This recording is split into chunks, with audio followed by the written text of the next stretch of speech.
Hello to the IAMPRO community. Welcome. I am Charlie Brooks, and today I am going to be sat down chatting to the gorgeous Michael Fox. Michael has been in Endeavour, Midsummer's Murders, most famous for Downton Abbey, and that is to name just a few of his wonderful things on his CV. So, with no further ado, I'm going to invite Michael onto the screen. Michael! Hi, how you doing? Hi, I'm really good. How are you? I'm good, yeah, not bad. Great. I'm going to dive straight into all the juicy stuff because that's what we want from you. These interviews are about sharing process and just your experience, your working experience. First of all, I think it's important that we know how you got your first job. What was your break into the industry? Well, it was weird because I started when I was like 5. So so it kind of came about because my mum took me to play football and I waved at the crowd for the whole 90 minutes of the game. So my mum was like, maybe he's not going to be a footballer, maybe he's going to be an actor.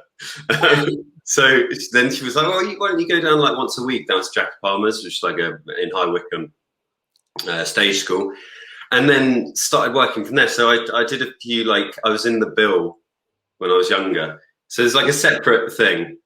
But I feel like the first kind of, when I came out of drama school and felt like an actor, I did this job called Good People, which was a Netflix film that I had no lines and just got shot in the face. But it was so I had this weird beginning of my sort of after drama school, I had one day, no lines, got shot. Next job, one line, got stabbed and died. And then the next one was I managed to stay alive for the whole show. And then I sort of gradually got slightly more responsibility. Yeah. Your characters stayed in longer, thank God. Yeah, exactly. So I guess my first real job was the bill, but I don't remember my process for that. Snap. Was it? I think I was a prostitute. I mean, God, I don't know how many prostitutes I've played, but yes. You went to drama school and you said you felt like an actor's actor. I've never felt like an actor, I don't think. It's weird. But which drama school did you go to? I went to Central. I tried out for all of them, tried out 3 years, but kept on going back to Central and I just loved it. They have this course there called CDT, which is collaborative and devised theatre, more of a physical way into a character rather than an intellectual way, which suits me because if I get too intellectual about it, I sort of get too in my head and can't be instinctive. So I definitely don't feel like it hasn't made me go, and now I am an actor, but it gives you a sort of toolkit of stuff that if you're having a day when it doesn't feel like it's landing into place, you can try some things out, I guess. It was great. It's wicked. I had a great time there. Did it make you, did it, because I've often heard from drama school, people go in as quite instinctive actors and then they feel like that's all sort of drummed out of them and they have to rediscover that, who they were before they did the training. So I think I'm overthinking everything, in my head. Yeah. Because I haven't been, I mean, I do very much think on my feet. I actually don't do what I do, but yeah. Do you think that applies to you, or? I think it depends. It's an institution thing, so you are definitely going to feel like, how do I get it right? And that is probably a dangerous thing to try and achieve, because ultimately it's giving you a toolkit. It's not going to change hopefully who you are as an actor, but it's going to give you an armor, or an armor sort of thing. But I think it does take a bit of work to get out of the feeling of I need to get this right when you're then acting, because I've had that in rehearsal rooms of just feeling unnecessary pressure on myself, and that comes from a more of an institution environment. So you have to do it all, get it in your body, and then kind of go, I need to forget it. Forget it. Trust that it's all there, and listen, and it will be there for you, which is easier said than done, isn't it? But I still think there are things that I take that I still use now. Maybe only a handful of things that I can still hear the teachers like ringing. Yeah. Okay, so can I talk to you about self-tapes? We're in a world of self-tapes, you know, we get them all the time. How do you do them? How do you approach a script when you don't know the full story? You don't have someone to read to. How do you learn it all? Can you tell me what you do? Yeah, so I mean, sometimes it's a mix. Sometimes the script is like confidential in a way that you can't, you know, you sign an NDA and what's that word, and this disclaimer thing, and then so you just get a scene. That's where it's really tricky. So in that instance, I'd be looking at how many, making a clear choice, like not worrying at all about what they might be expecting or what you might think you might need to do for them. You need to just make a choice that feels right for you, probably your first instinct. And then if it's a scene of like 2 pages, I'd probably be splitting it into bits. So maybe try and find within 2 pages 3 sections where something is shifted for the character. I'll practically, you know, draw a line on the page as a segment, maybe even title it differently. And the things that might make that shift: hearing a new bit of information from a character, someone else entering the room. So I'm trying to like make the scene as many different building blocks as possible, so that I'm not just doing a sort of general reading, because you have to make those sort of, like normally you probably wouldn't have that many building blocks in one scene, but because it's a self-tape, I think you have to take it out of the how would I do it completely on the day and make it a little bit more like movable, so that you can show a few more sides of this character you might play. Yeah. If that makes sense. Like, totally. You've got a very small amount of time to show them what you can do. And I think, you know, achieving as much as possible within that short amount of space is really key. Showing as many shifts as possible. And that actually might feel counterintuitive, because people don't shift probably necessarily as quickly unless it's in a kind of heightened situation for a person. But trying to find reasons to change rhythm or intonation or speaking pattern, just so you can show the like lightness of touch, like deftness of how quickly you can move about, which hopefully would excite a director to thinking, this might not be right, but I can work with this actor, which is essentially what the whole audition is, isn't it? It doesn't have to be right, but it's like, can I present myself as an actor who this director gets excited about working with? Yeah. And do you do your self-tapes at home, or do you pay someone to do them? No, so I've done a mix, because, you know, self-tapes are really hard. It's like they're a different level of pressure that gives you too much, probably gives you too much control. Because the good thing about an audition is you just go in and you go, well, it came out like that, so see ya, and then you're rolling the dice, aren't you? But so we moved house, but we'll do it against a white wall or a plain background we've got a nice camera that we invested in because we felt like it does make a difference. The main thing, I think, is a nicer mic. You can plug them into your iPhones, like into the bottom of your iPhones, and just a nicer mic can make a lot of difference, because the mics on phones aren't so good. That's a really good tip. I'm going to take that one. Thank you very much. Yeah, the cameras are great now, but the mic often, the person reading is louder than the person doing the scene, and actually that can be quite off-putting, I think, for or subconsciously maybe. Reading with people, I mean, I've got a 16-year-old daughter, and I have to beg her to do it with me, and quite often she just doesn't. You're lucky because you live with someone. I'm home alone apart from my daughter. You know, do you have do you always have someone to read in with you, or have you had experience with recording it on the laptop and playing it back, like the practicalities of that? Yeah, I mean, I think I've definitely got mates who do that. I haven't done that because I've been lucky that with Laura we do it together, or sometimes it's really good, you know, before it was kind of lockdowny. I'd go with a friend of mine, Ali, who we work together on a job, and she lives around the corner, and that would feel quite cool because it's a different person, it's different sort of energy, and actually with someone with your partner or your daughter, like actually it can be a different energy that is not always that productive, because I think I'm the worst. All of the things that I'm thinking in my head that I wouldn't necessarily say that could be negative, I wouldn't say that in an audition, but in a self-tape, you're just kind of like, oh, well, this is just rubbish. And it just, so it's tempering that. That's part of the challenge of self-tape, is like your inner actor who's going, oh, well, you shouldn't have said it like that. It's easier to turn that off in an audition. In self-tape, you can see it back. That's why more often than not, I'll send the second or third take. Yeah. And because you can overwork it. Yeah. Prepare before you turn the camera on.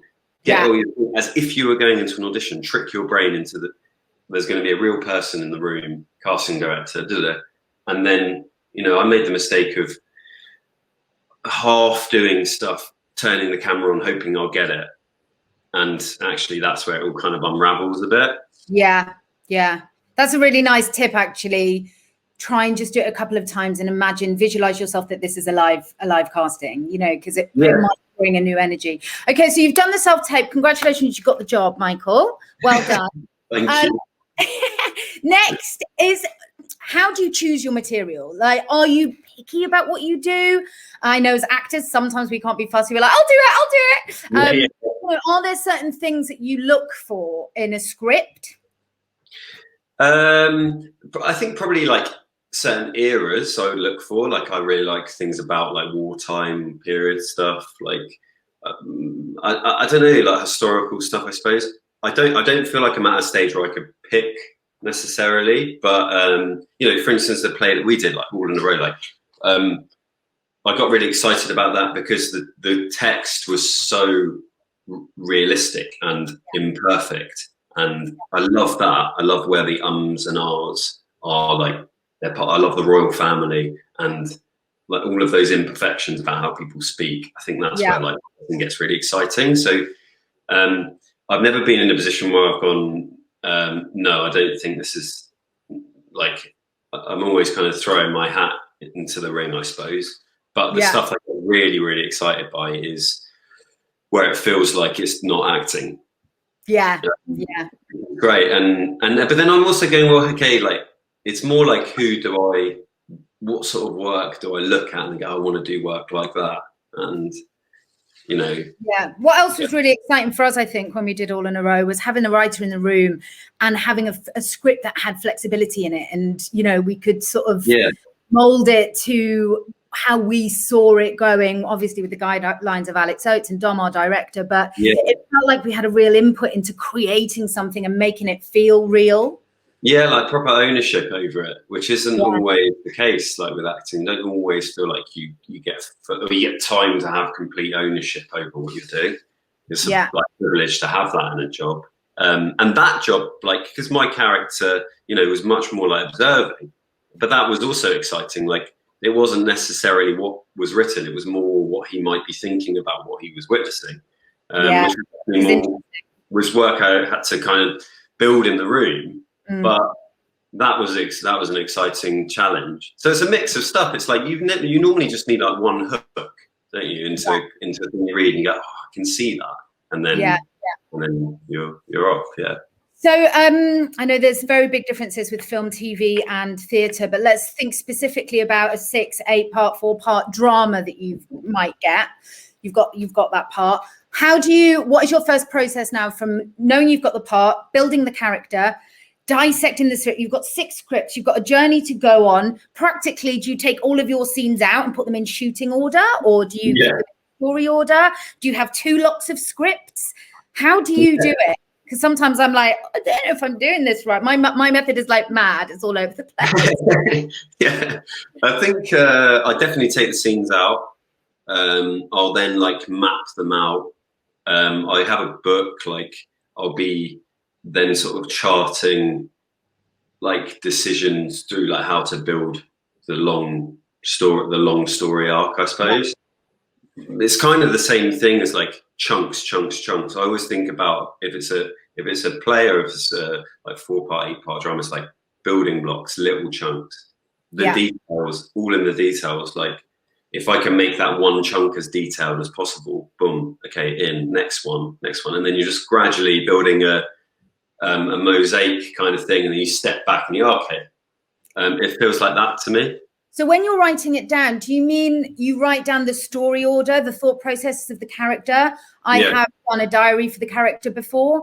So I'll have lists. I'll have I'll do specific lists.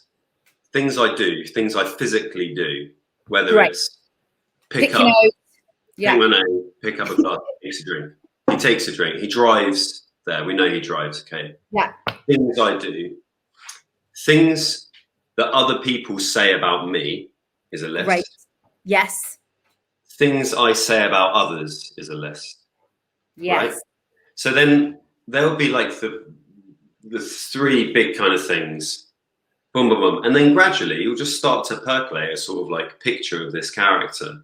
And then I'll be looking at rhythm. So I was saying about like physical, more physical training, more about rhythm. But that is born out of the text. So if it's like, if the writer's given you short, snappy sentences, full stops, you know that the character probably has like quick thought patterns, or he shifts, or he's very precise about his things that he wants to say. Like, so then I'll be sort of mining away the actual text of like, well, how quickly does he shift his thought pattern? Yeah.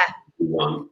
And if it's written well, then that's easy to follow. Yeah. Yeah. Sometimes it's not written well, and I've been told just forget the punctuation and use your instinct. So there's like this constant conflict of which is the right way to do it. I think because for me, I know it's written well if I can learn it easily. It just sort of goes in, you know. Exactly the same. Like if you go, I know where that's because the thoughts connect. So when you're learning it, the thoughts are connecting as well. Because I would say that then, and then it's written there, and it's So, and then it's working out the events. So I would mark in a script, what is the event in this scene? Big E by it, circle, probably a line to go, this is the next section. So I feel like my process is very much like trying to mine the script, like work your way through trying to dig out anything you can from the tiny bit of information you've got like in that section. And then quite methodical and structured, actually. I think it probably is, only because then I feel like once I've done that, I can forget about it. I only feel I'm not an actor that I think can just go in and sort of nail it. Like I need, for me, I need to know where I'm kind of sitting within it, and then I can play with it. Totally. A director once said to me, I think it was opening night, you know, the usual frenzy of why am I doing this? And he went, Charlie, you've done the work. We've done the work. Forget it. And again, it goes back to the drama school thing, and trust that it's there. Don't overthink this. Clear your mind and go out and do it. You know, it's that trusting yourself. Yeah, exactly. It's completely that. It's like, and that's why it feels so mad. Is that's the work is literally, you know, for me, it is writing those lists, and it's making a decision about. So I might make a decision about an animal that this character might be like, a rhythm of character. So like, if you take, if you take like Basil Fawlty, he's a mere cat, because he's like up, and like his movements are every time he hears a new bit of information, he sort of springs up. And even like a subtle thing of that, whether they're for me, like it can really open up the character, because again, it's not like trying to think, am I getting it right? It's just responding to a more physical cue, I think. Totally. That's really interesting. And it does differ with theatre, TV and film, I think. If you've got 6 scripts in front of you, that process might work. With a theatre job, I feel, I don't know how you feel, but when you go into a rehearsal room, for me, and this is controversial, I like to be off book, not with all in a row, because we were sort of writing that a little bit as we went, but with, say, a Tennessee Williams, I like to be 80% off book, because then I am so much freer. But some people learn it in the rooms because they don't want you to have learned it in a particular way and get stuck in a thought process. What are your thoughts on that? Well, it's hard. It's like what's the route to make you feel freer? Like exactly that. If that's your route, then I think I definitely, like, as soon as I get off book, I feel like a different actor, because the last thing you want is to fighting you've got this practical restraint when you've got an instinct to do something. Yeah. And often, you know, if you're 80%, I think that's right. Like, you're not going, this is how I've learned it. You're going, and actually, I was lucky enough to be at an event with Bill Nye, and he says he can't understand why actors don't really learn their lines as much anymore. Like, because that is the technique, that is the work. Like, do that. Yeah. And then get on with the real stuff, which is being instinctive in the room. So I don't know. I can't say I always achieve it, but I would like to be as quickly off book as well as possible. Yeah, no, totally in agreement. And what about film? So you've been in Dunkirk, amazing, and the Downton movie. How does that differ from TV process wise? Is there a big difference? Well, with Dunkirk, I didn't see the whole script, so that because it was so confidential. So that was different. Like, you just had to kind of work with the couple of sheets of paper I got. And I guess the feeling is more time. Like, I was lucky enough, like, to work with Christopher Nolan was pretty insane. And he did come up and say, I think he knew, like, people coming in to this big thing, because it's very much an ensemble film. So everyone coming in was kind of doing a couple of days here, a couple of days there. Yeah. And he just said, like, take the time that it needs in the scene.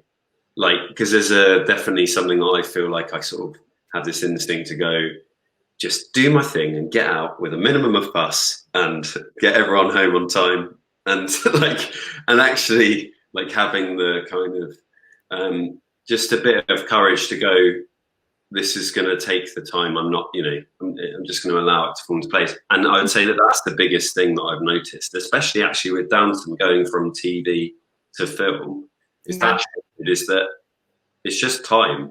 It's like space around the scene. Like, TV has to be, there's rarely, and you know this more than anyone, I guess, is that there's rarely that much breathing space within the scene. And then when you're filming either side of the scene, you have to sort of, you have to really carve out time for a process in TV. Film, you get a little bit more room to rehearse and to feel your way through it. And And do you get, let's talk about nerves for a minute, because, I mean, we've worked together, I know that I get into the nervous wreck when I go on stage. I'm all right once I get out there and, you know, one line drop out of the way, then I'm like, okay, I'm breathing. You've done it now. The worst thing that's going to happen has happened. But nerves, you know, whether you're walking onto set in your first ever job, or walking onto Christopher Nolan's set, or even me, you know, walking onto a set now or a stage, I still feel that anxiety and feel those nerves, and meeting new people and wanting so badly to do a good job. And, you know, what? Oh, completely. Do you get that too? Oh, completely, 100%. Yeah, because it matters, doesn't it? It matters. You care about it. And I guess I try to. Well, there's a few things. So Downton was quite good because my character was that kind of person coming into a big house and not, you know, the kind of hierarchy of Downton felt similar to what it would be like to walk onto a set of that many actors. So I kind of try to use it. And I think most of the time it's knowing that half of it is definitely excitement. And yeah, the nerves are there because it really matters, but they are the thing that will help you, because on stage, if you don't have that thing that makes you feel like you need to survive a little bit, you might step on the back foot and then the ball drops and then you're done. Like, so Yeah. I think I only try and see it as a really good thing. Yeah. And I think what will be strange, like out of lockdown, trying to reapproach it again, I think it will probably be a bit harder to manage. I'll definitely feel like, oh my God, this is overwhelming. I don't know what I'm doing. Because not only like are you in a group of people that, because I've not been in a group of people for a year or whatever. It's not. It's like there's like two things, like professional thing and then a sort of social thing. Yeah. And the first day of rehearsals, who's it? It's like Peter Brook, who says like the first day of rehearsals. The only point of the first day of rehearsals is to get to the second day. Yeah. Because everyone is coming in, and more acutely, I think, with theatres, that everyone comes in and it's like, hello, here we are, we're going to make this thing, and you have to do the round the circle thing, which I absolutely hate. But I think if you're not thinking that, then the work is going to not be as good. I think the fact you're thinking, the fact you feel nervous, the fact you feel adrenaline is only a positive. It will make the work better. I think it's learning to accept that. I think I've fought against it quite a lot. And actually, if you just accept that everybody feels the same, everybody's in the same boat, you know. Pardon? Well, like if there's sitting there, then it's how do you literally manage that? And the things that I would do to manage that would be breathing in positivity and exhaling negativity. Would be something I physically do before an audition, or trying to bring yourself into the present. So I'd be massaging my hands before I go to an audition, because I'm trying to make, the ideas of getting the job and who you're going to do, are you going to do all of this noise. And actually what you need to do is bring yourself into the present moment. And that will help you, I guess, or help. That seems to help me. It's kind of finding techniques to feel present. So you definitely do a warm up before you go on stage. I know that because I've seen it. Which just consists of a bit of movement and, like you said, bringing yourself into the space, exploring the space. What about when you're about to go on screen? I mean, talk us through quickly both processes. Yeah, so I like to run around in the around the seats, because I want to feel like the space is our space that people are coming into. Especially with All in a Row, because it was our living room, and I wanted that. Well, it wasn't my living room; it was your living room, but it was our kind of world. That kind of gives me a bit of reassurance, stepping back onto the stage, because I know this place, I know this room. With film, I'll do yoga or whatever in the trailer in the morning before I get into my costume. I'll try and just do as much physical work as I can to get rid of maybe some nerves or shakes, or so that I'll just be doing that, and then you just hope that that's in your body still, and it should be when you're then on set. I'll try to find in between takes, I'll try to find a little corner to go away, because it's hard on a set, because you've got people around you all the time. And people doing, obviously, in between takes, doing their job, you're touching up your costume or adjusting your hair or doing makeup and stuff. So it's hard to find those bits of time. And sometimes, to an outside eye, it might look sort of moody. But I think when you see actors and they're having makeup done and they're just kind of looking off because they're trying to re-center their thoughts for the next kind of go, aren't they? And so I definitely find it easier on stage, like pre-show, because you're kind of allowed to go get with the actors, like chuck a ball around with the actors, or play a game, or have a laugh, or even just have a ball game. Just like ball games. And it's like, that was really fun. That's why I love theatre, for that. Me too. That company.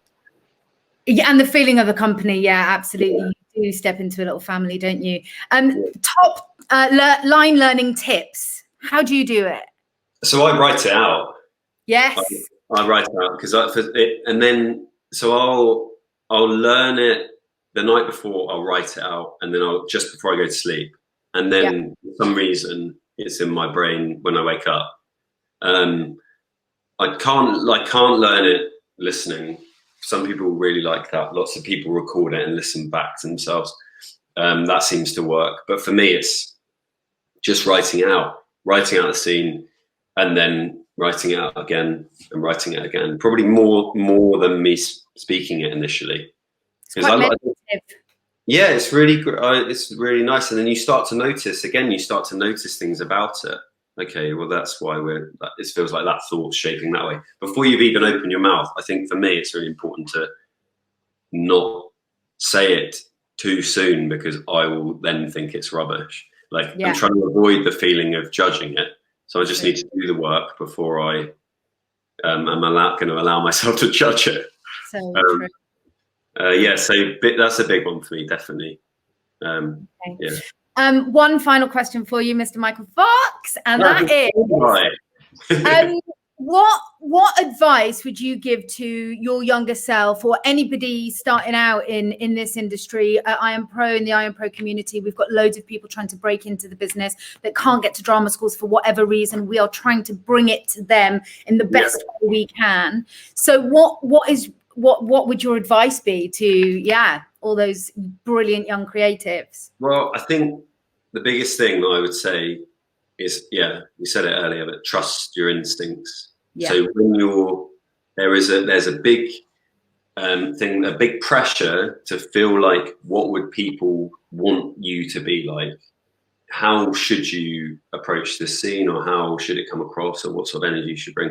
And actually, the biggest thing that you can bring to it is your experience and instinct. Yeah. And share it, value that, and follow that, and be open to working it around. But the best tool that you have when you're looking at a piece of work is your initial response to it, and trust that, I think. Yeah. Totally agree with you. Well, that is very sound advice from somebody who I think is a superb actor. Michael, thank you so much for your time. Thank you very much. Lovely to chat to you. So lovely to chat to you. Thank you for being part of our platform. And that's us, over and out. See you later.